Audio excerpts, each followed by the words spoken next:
Hello, my dear friends. Good morning to all of you. Today we are going to discuss about new structure. It means used to, present or past. If you visit this channel, don't try to follow it, like, share and subscribe. My dear friends, यदि आप इस channel पे पहली बार आए हैं तो like और share and subscribe करना ना भूलें मेरे दोस्त, और इसे ज़्यादा से ज़्यादा शेयर कीजिए ताकि आज हम जो बताने जा रहे हैं यूज टू, प्रेजेंट और पास्ट दोनों का यूज करेंगे हम लोग। प्रेजेंट में भी पास्ट में भी, दोनों का हिंदी मतलब, दोनों को हिंदी मतलब अलग अलग होगा। कब होगा, किस तरह को बताएंगे आज इस वीडियो में। मुझे आशा है कि आप इस वीडियो में अंत तक जुड़े रहेंगे, अंत तक देखते हैं इस वीडियो को, तो मुझे आशा है कि यूज टू में कोई प्रॉब्लम नहीं होगा। आप इससे ज़्यादा से ज़्यादा सेंटेंस बना सकते हैं, हिंदी तो इंग्लिश फ्रेम कर सकते हैं, अपने डे टू डे लाइफ में इसे यूज कर सकते हैं मेरे दोस्त। तो चलिए वीडियो को ज़्यादा देर ना करते हुए इसे स्टार्ट करते हैं। Let's begin. तो सबसे पहले हम लोग जानेंगे यूज टू। यूज टू पहले पास्ट जानते हैं। पास्ट में जब होगा तो किया करता था। यूज टू का हिंदी होगा किया करता था। कब, जब पास्ट की एबिलिटी बताना हो, पास्ट की आपको हैबिट बताना हो, कोई भी आप काम किया करते थे उसकी आदत बताना हो, उसकी हैबिट बताना हो, तो वहां पे हम लोग यूज टू का यूज करेंगे।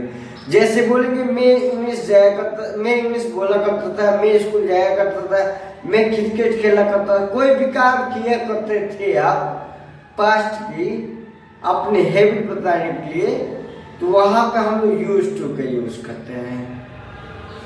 जैसे बोलेंगे मैं इंग्लिश बोला करता था, तो क्या होगा दोस्त, आई यूज टू स्पीक इंग्लिश। मैं जाया करता था, आई यूज टू गो देयर। मैं वहां जाया करता, I used to go there. मैं आया करता था, आई यूज टू कम हियर। मैं इंग्लिश बोला करता था, आई यूज टू स्पीक इंग्लिश। इस तरह से मेरे दोस्त बोलेंगे। चलिए इसे हम रूल जान लेते हैं। पहले सबसे पहले इसका रूल है subject plus use to plus verb one plus object. जैसे बोलेंगे मैं क्रिकेट खेला करता था, आई यूज टू प्ले क्रिकेट। मैं वहां जाया करता था, आई यूज टू गो देयर। मैं यहाँ आया करता था, आई यूज टू कम हियर। मैं इंग्लिश बोला करता था, आई यूज टू स्पीक इंग्लिश। मैं इंग्लिश पढ़ाया करता था, आई यूज टू टीच इंग्लिश। मैं स्कूल जाया करता था, आई used to go to school. मैं सिवान जाया करता, I used to go to Siwan. इस तरह से मेरे दोस्त बनाएंगे। मुझे आशा है कि यूज टू का पास्ट आपको समझ में आ गया होगा। अब हम लोग चलते हैं परसेंट में।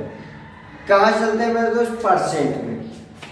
जब यूज टू के परसेंट में हम लोग यूज करेंगे तो उसका हिंदी सेंस आएगा आदत। आदत आएगा। क्या आएगा मेरे दोस्त, आदत। जैसे हिंदी सेंस आता है आदत। जैसे बोलेंगे मुझे इंग्लिश बोलने की आदत है, मुझे इंग्लिश बोलने की आदत है, मुझे इंग्लिश पढ़ाने की आदत है, मुझे वहां जाने की आदत है, मुझे क्रिकेट खेलने की आदत है, मुझे बाइक चलाने की आदत है। जब भी आदत की बात होगी वो भी हम लोग यूज टू से बनाएंगे, पर इसका स्ट्रक्चर अलग हो जाएगा। कैसे होगा, चलिए हम लोग सीखते हैं स्ट्रक्चर। पहले रूल जानते हैं। जिस तक जैसे बोलेंगे इसका रूल होगा, स्ट्रक्चर होगा subject plus is am are plus use to plus verb four. क्या होगा, वर्ब फोर प्लस ऑब्जेक्ट। इसमें हमेशा ध्यान दीजिएगा वर्ब फोर का यूज हो रहा है, अब पास्ट में वर्ब वन का यूज हो रहा था। इसका स्ट्रक्चर अलग हुआ कि नहीं, subject plus is am are plus use to plus verb four plus object. जैसे बोलेंगे मुझे इंग्लिश बोलने की आदत है, I am use to speak English. Speak English सही है गलत है, स्पीक इन इंग्लिश, क्योंकि प्रेजेंट की बात हो रही, आदत की बात हो रही, तो हमेशा आईएनजी लगा के बनेंगे। मुझे इंग्लिश बोलने की आदत, I am use to speak in English. मुझे खाने की आदत है, I am use to eating, मुझे वहां जाने की आदत है, I am used to going there, मुझे यहाँ आने की आदत है, I am used to come here. इस तरह से मेरे दोस्त बोलेंगे और बुलाएंगे।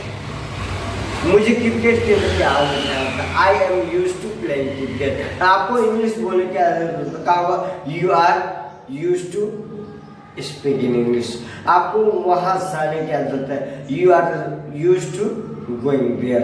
आपको बाइक चलाने की आदत है, you are used to riding a bike. इस तरह से मेरे दोस्त बोलेंगे।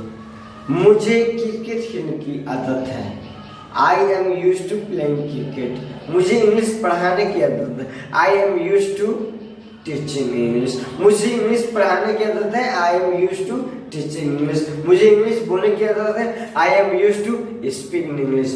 माय डियर फ्रेंड्स, मुझे आशा है कि आपको समझ में आ रहा होगा। यदि आपको समझ में आ रहा है तो इससे ज्यादा से ज्यादा सेंटेंस बनाइएगा। क्या कीजिए मेरे दोस्त, ज्यादा से ज्यादा आप लोग इससे सेंटेंस बनाए, क्योंकि इंग्लिश एक लैंग्वेज है, इंग्लिश एक भाषा है। जब तक इससे आप लोग ज्यादा से ज्यादा सेंटेंस को फ्रेम करेंगे तब जाके आप इंग्लिश सीख सकते हैं। किसी बच्चे ने कहा था, किसी व्यूअर ने पूछा था, सर मैं इंग्लिश बोलना चाहता हूँ पर इंग्लिश बोलूंगा नहीं, तो कैसे सीखेगा? आप बाइक चलाना चाहते हैं, बाइक चलाना चाहते हैं मत चलाएंगे नहीं तो कैसे सीखेंगे? इंग्लिश बोलना चाहते हैं तो लिखने से नहीं होगा, इंग्लिश को बोलिए तभी जाके होगा। आप बोलेंगे तो आपकी फ्लुएंसी बढ़ेगी, आपकी टोन सेट होगा, आपका प्रोनाउंसिएशन सेट होगा। आप जो बोलते हैं इसको एक नहीं बार बार बोलिए, देखिए कि इसका प्रोनाउंसिएशन ठीक हो रहा है मेरे दोस्त। हमेशा प्रोनाउंसिएशन पे काम किया जाता है, इसको बोलिएगा तभी जाके होगा। मुझे आशा है कि आपको समझ में आ गया हो। चलिए आप लोग थोड़ा सा रिपीट करते हैं, एग्जाम्पल के साथ आप प्रैक्टिस करते हैं। जैसे बोलेंगे, मुझे इंग्लिश बोलने की आदत है, I am used to speak English. मुझे वहां जाने की आदत है, I am used to going there. मुझे यहाँ आने की आदत है, I am used to coming here. मुझे इंग्लिश बोलने की आदत है, I am used to speak English. मैं इंग्लिश बोला करता था, तो क्या होगा? I used to speak English. मैं वहां से आया करता, I used to go there. मैं यहाँ आया करता, I used to come here. मैं इंग्लिश बोला करता था, I used to speak English. मुझे आशा है कि आपको समझ में आएगा। यदि आपको समझ में, सेंटेंस बनाइएगा, हिंदी टू इंग्लिश फ्रेम कीजिएगा और ज्यादा से ज्यादा बोलिएगा। Keep learning, keep processing, keep it up. मिलते हैं नए वीडियो में नए टॉपिक के साथ, तब तक के लिए जय हिंद, जय Bharat. Thank you very much.